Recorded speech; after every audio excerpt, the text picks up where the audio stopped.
ముగ్గురు తండ్రి, మహోన్నతుడైన దేవ, భూమి ఆకాశములకు సృష్టిగతమైన యేసు ప్రభా, ఈ యొక్క ఉదయకాల సమయంలో మా ప్రభు రక్షకుడు మీ ప్రియకుమారుడైన యేసు ప్రభారి పరిశుద్ధమైన నామములో మీ నివాస స్థలమైన తేజో మహిమ నిలిచిన పరిశుద్ధాలయములో చేరి మిమ్మల్ని స్తుతించడానికి రాత్రంతా మమ్మలను కాపాడి భద్రపరిచి మరొక నూతన దినాన్ని మా జీవితంలో ఇచ్చినందుకు స్తోత్రాలు నాయన. మరి ఉదయకాలం మీ సహాయం కొరకై ప్రార్థిస్తున్నాం.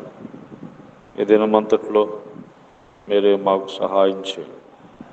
ఈ దినం కొరకు మాకు కావలసిన మీ మాటలు ప్రసాదించమని యేసు ప్రభు నామములో ప్రార్థిస్తున్నాం తండ్రి, ఆమేన్.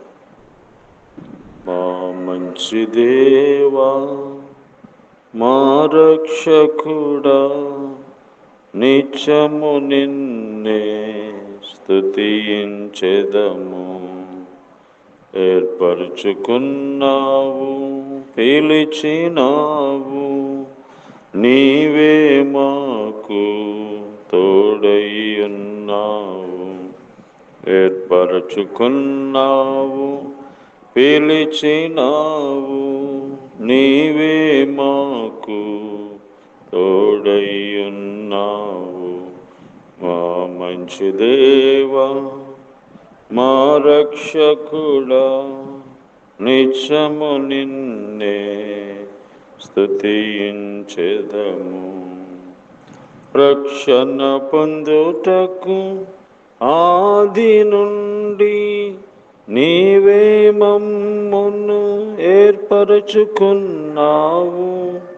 రక్షణ పొందుటకు ఆది నుండి నీవే మమ్మును ఏర్పరచుకున్నావు.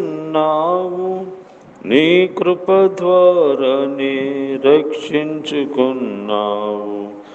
ఇది మా వలన కలిగినది కాదు, నీ కృప ద్వారానే రక్షించుకున్నావు. ఇది మా వలన కలిగినది కాదు.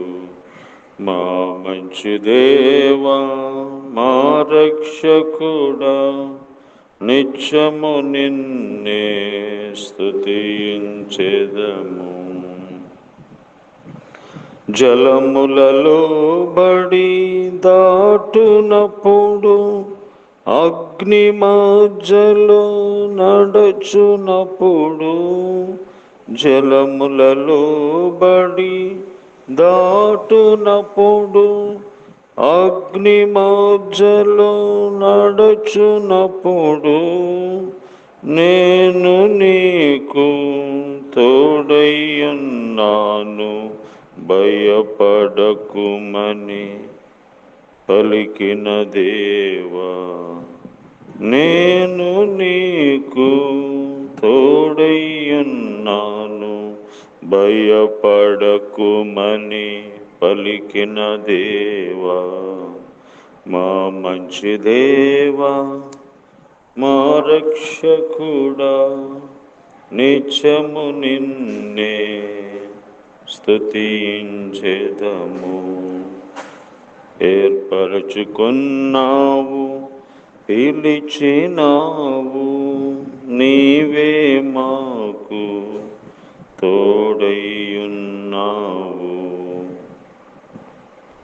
దేవుని పరిశుద్ధ గ్రంథమైన బైబిల్ నుండి ఈ దినము దేవుడు మన కొరకు సిద్ధపరిచిన వాక్య భాగము మొదటి దినవృత్తాంతముల గ్రంథము 22వ అధ్యాయము 11వ వచనములో దేవుడు ఈ విధంగా జ్ఞాపం చేస్తున్నారు. నా కుమారుడా, యెహోవా నీకు తోడుగా ఉండునుగాక. నీవు వర్ధిల్లి నీ దేవుడైన యెహోవా నిన్ను గురించి సెలవిచ్చిన ప్రకారముగా ఆయనకు మందిరమును కట్టించుదువుగాక. నా కుమారుడా, యెహోవా నీకు తోడుగా ఉండునుగాక. తోడుగా ఉండే దేవుడు, దేవుడు మనకి తోడుగా ఉండడానికి ఈ భూలోకానికి యేసు అనే పేరుతో ఈ లోకానికి వచ్చారు. మానవుడు దేవుని తోడు లేకుండా జీవిస్తున్నాడు. అయితే దేవుని తోడు లేక ఏ ప్రాణి ఇలాలో జీవించలేదు. కనుక మనల్ని సృష్టించిన వాడు మనకి తోడుగా ఉండాలి. తల్లి తన చంటి బిడ్డకి తోడుగా ఉంటేనే ఆ బిడ్డ బ్రతుకుతుంది, వర్ధిల్లుతుంది. తల్లికి వేరై జీవించలేదు. మనము కూడా దేవునికి వేరై జీవించలేము. అందుకని పాపమును బట్టి దేవుని తోడు కోల్పోయిన మనిషిని పాపం నుంచి విడిపించి తోడుగా ఉండటానికి ఆయన ఈ లోకానికి వచ్చారు. వచ్చి పాప పరిహార నిమిత్తమై రక్తమంతా చిందించి మన మీదున్న పాప మరణాన్ని తీసివేసి ఇప్పుడు మనకి ఆత్మస్వరూపిగా మనలో మన మధ్యన ఆయన తోడుగా ఉండటానికి పరిశుద్ధాత్మ దేవుణ్ణి పంపించారు. దేవుడు మనకి తోడుగా ఉంటే మనకి ఏం జరుగుతుంది అని మనము ఆలోచన చేస్తే సమూయేలు మొదటి గ్రంథము 16వ అధ్యాయం 18వ వచనంలో దేవుడు తోడుగా ఉన్నటువంటి వ్యక్తులు ఏమవుతారు అని మనము ఆలోచన చేస్తే మొదటి సమూయేలు గ్రంథం 16వ అధ్యాయం 18వ వచనంలో మనం చూస్తే, చిత్తగించుము, బెత్లెహేమీయుడైన యెష్షయి యొక్క కుమారుల్లో ఒకను చూచితిని. అతడు చమత్కారంగా వాయించగలవాడు. అతడు బహు శూరుడు, యుద్ధశాలియు, మాట నేర్పరి, రూపవశై ఉన్నాడు. మరియు యెహోవా అతనికి తోడుగా ఉన్నాడనగా, దేవుడు తోడుగా ఉన్న వ్యక్తిని దేవుడు ఉన్నతమైన స్థితిలోనికి తీసుకుని వెళ్తాడు. దావీదు అనే భక్తునికి దేవుడు తోడుగా ఉన్నాడు. అందుకనే యవన కాలంలో ఉన్నతమైనటువంటి స్థలంలోకి దేవుడు ఆయన్ని తీసుకెళ్ళాడు. దావీదుని దేవుడు హెచ్చించాడు. కనుక దేవుడు మనకు తోడుగా ఉన్నప్పుడు మనము ఉన్నతమైన స్థితిలోనికి మనము వెళ్తాం. రెండవదిగా 2వ రాజుల గ్రంథము 18వ అధ్యాయం 2వ రాజుల గ్రంథము 18వ అధ్యాయం 7వ వచనంలో, కావున యెహోవా అతనికి తోడుగా ఉండెను. తాను వెళ్ళిన చోటెల్లా అతడు జయము పొందెను. దేవుడు మనకి తోడుగా ఉన్నప్పుడు మనం ఎక్కడికి వెళ్ళినా మనకి విజయము కలుగుతుంది, జయము కలుగుతుంది. కాబట్టి ప్రతి దాన్ని కూడా దేవుడు సఫలపరుస్తాడు. కారణం ఏంటంటే దేవుడు మనకి తోడుగా ఉన్నాడు. దేవుడు మనకి తోడుగా ఉన్నప్పుడు మనము ఏ పని చేసినా దాంట్లో విజయం దేవుడు మనకి ఇస్తాడు. కనుక నీ పనుల్లో నీకు విజయం లేదా? ఎక్కడికైనా వెళ్ళి మరి ఏ పని చేసినా దాంట్లో ఓటమి ఉందా? అయితే ప్రభువుని ఆహ్వానించండి. ఆయన ఆహ్వానించినప్పుడు ఆయన ద్వారా నీకు విజయం కలుగుతుంది, విజయం కలుగుతుంది. కాబట్టి దేవుడు మనకి విజయం ఇచ్చే దేవుడు, జయమిచ్చే దేవుడు. కాబట్టి ప్రభువుని యేసునందు విశ్వాసం ఉంచండి. మూడవదిగా ఎజ్రా గ్రంథం 8వ అధ్యాయం 31వ వచనంలో దేవుడు మనకి తోడుగా ఉన్నప్పుడు జరిగే పరిస్థితి, మేము మొదటి నెల 12వ దినమందు యెరూషలేమునకే వచ్చుటకై అహావా నది నుండి బయలుదేరగా మా దేవుని హస్తము మాకు తోడుగా ఉండి శత్రువుల చేతిలో నుండి మార్గమందు పొంచి ఉన్న వారి చేతిలో నుండి మమ్మల్ని తప్పించినందున, దేవుడు తోడుగా ఉన్నప్పుడు మనకి మన ప్రయాణంలో భద్రత ఉంటుంది. మన ప్రయాణాల్లో కాపుదల. ఏ మార్గంలో ఏ కీడుందో, ఏ ప్రయాణంలో ఏ కీడుందో మనకు తెలియదు. అయితే మనం దేవుడు తోడుగా ఉన్నప్పుడు కీడుల నుంచి దేవుడు తప్పిస్తాడు.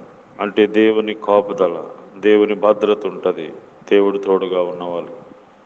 కాబట్టి పొంచి ఉన్న ప్రతి విధమైన కీడు నుండి, ప్రమాదము నుండి, మరణము నుండి దేవుడు తప్పిస్తాడు.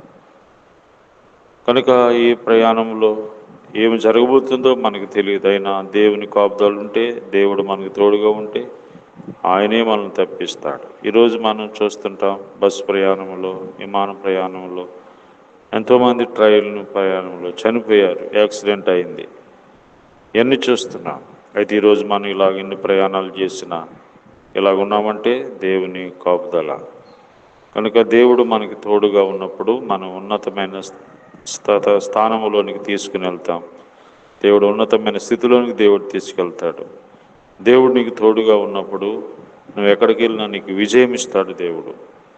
దేవుడు నీకు తోడుగా ఉన్నప్పుడు నీకు కాపుదల ఉంటుంది. ఏ ప్రయాణం చేసినా ప్రయాణంలో నీకు కాపుదల, భద్రత ఉంటుంది. ఆ విధంగా దేవుడు ఈ దినమందు మనందరికీ తోడుగా ఉండునుగాక. ప్రేమగల తండ్రి, మాకు తోడుగా ఉన్న దేవ, వందనాలు, స్తోత్రాలు.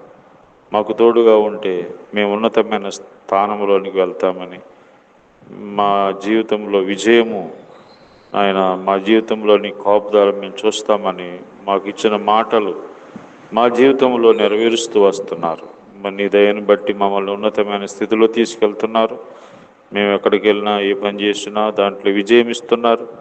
మేము ఎన్ని ప్రయాణాలు చేసినా మా కాపుదల మీరు ఇస్తున్నారు. నీ కాపుదలను బట్టి ఇలాగున్నాం. జ్ఞాపకం చేసుకోండి. మరి దినమంతట్లో మీరే సహాయపడండి. మా దేశము, మా రాష్ట్రము, మా గ్రామ ప్రజలు, అధికారులు, ప్రయాణంలో ఉన్నవారు అందరికీ, దూరదేశాల్లో ఉన్న వాళ్ళకి తోడుగా ఉండండి. నీ కాపుదల వాళ్ళకి దయచేయండి. నీ భద్రత అనుగ్రహించండి. సహాయం చేయండి. రోగులను స్వస్థపరచండి. ఇబ్బందుల్లో ఉన్న వారిని ఆదుకొనండి. సహాయం చేయండి. యేసు ప్రభు నామములో ప్రార్థిస్తున్నాం తండ్రి. ఆమేన్. తండ్రి అయిన దేవుని ప్రేమ, ప్రభు యేసుక్రీస్తు వారి కృప, పరిశుద్ధాత్మ దేవుని అన్యోన్య సహవాసము ఈ రోజంతా మనకి తోడయండి, కాపాడును గాక. ఆమేన్.